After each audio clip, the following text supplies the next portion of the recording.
Vonis ringan kasus timah seolah memangkas rasa kemanusiaan. Korupsi ratusan triliun rupiah hanya diganjar hukuman 6,5 tahun masa kurungan. Beragam kritikan berdatangan, mulai dari parodi satir warganet hingga komentar Presiden Prabowo yang mengatakan hukuman koruptor kasus timah seharusnya menyentuh 50 tahun kurungan. Dua, menjatuhkan pidana kepada terdakwa dengan pidana penjara selama 6 tahun dan 6 bulan. Kasus korupsi timah yang merugikan negara hingga 300 triliun rupiah betul-betul membuat rakyat marah. Namun menjadi ironi, kalau hukuman yang dijatuhkan seolah tak berpihak pada keadilan. Harvey Muiz dan Helena Lim yang menjadi tersangka kasus korupsi timah justru diganjar hukuman rendah atas kejahatan yang merugikan negara hingga ratusan triliun.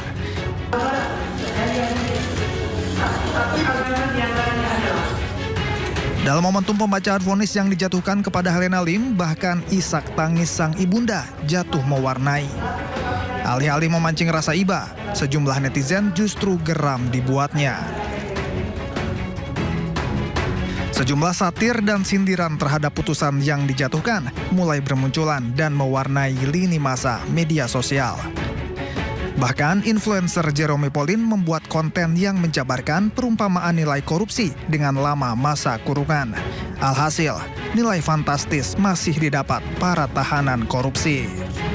Oke, 1 triliun itu nolnya ada 12 guys. Jadi 1 kali 10 pangkat 12 gitu ya. Kita bagi 6 supaya kita dapat penghasilan per tahunnya. Kita 167 M. Jadi per tahun dapat segini. 1 tahun kan 12 bulan. Coba kita hitung ya. 167 dibagi 12. 13,9 M per bulan. Kita anggap 1 bulan 30 hari. Maka kita bagi 30, 460 juta per hari. Kalau kita mau hitung per jamnya guys, kita bagi 24 jam ya, kan 1 hari kan 24 jam. Jadi 460 kita bagi 24, itu sekitar ya anggap aja 20 juta per jam. Jadi kalau misalnya dapat 1 triliun sama 6 tahun tapi harus dipenjara, per jamnya kali penjara dapat 20 juta rupiah guys. Menurut kalian worth it atau enggak? Kasus ini juga memancing sorotan dari sejumlah tokoh bangsa. Mantan Menko Polhukam Mahfud MD sebut vonis rendah yang dijatuhkan menusuk rasa keadilan di Indonesia. Kok hanya membayar 95, nah sekarang yang 5 ini dikalikan berapa? Itu namanya denda damai. Dan itu jelas, ada mekanismenya yaitu dibuat oleh instansi terkait, dalam hal ini Kementerian Keuangan, lalu minta izin Kejaksaan Agung.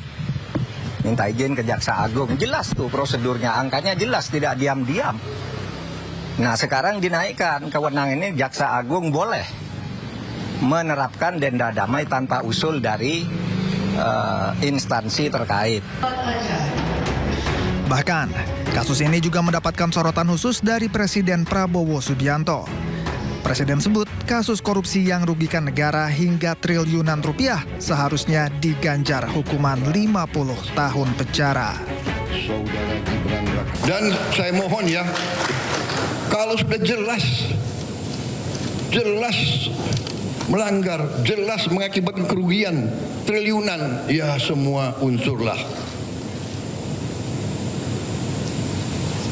Terutama juga hakim-hakim ya, vonisnya jangan terlalu ringan lah. Terkait vonis ringan Harvey Muiz, Kejaksaan Agung mengajukan banding. Kapus Penkum Kejagung Harli Siregar menyebut ada ketimpangan hukum dalam vonis tersebut. Ada range yang terlalu jauh antara tuntutan dengan putusan. Yang kedua, bahwa tentu jaksa penuntut umum mempertimbangkan rasa keadilan masyarakat yang masih belum dipertimbangkan secara utuh oleh pengadilan. Komisi Yudisial menambahkan, vonis ringan yang dijatuhkan bisa menimbulkan gejolak di tengah masyarakat. Tim Liputan, iNews melaporkan.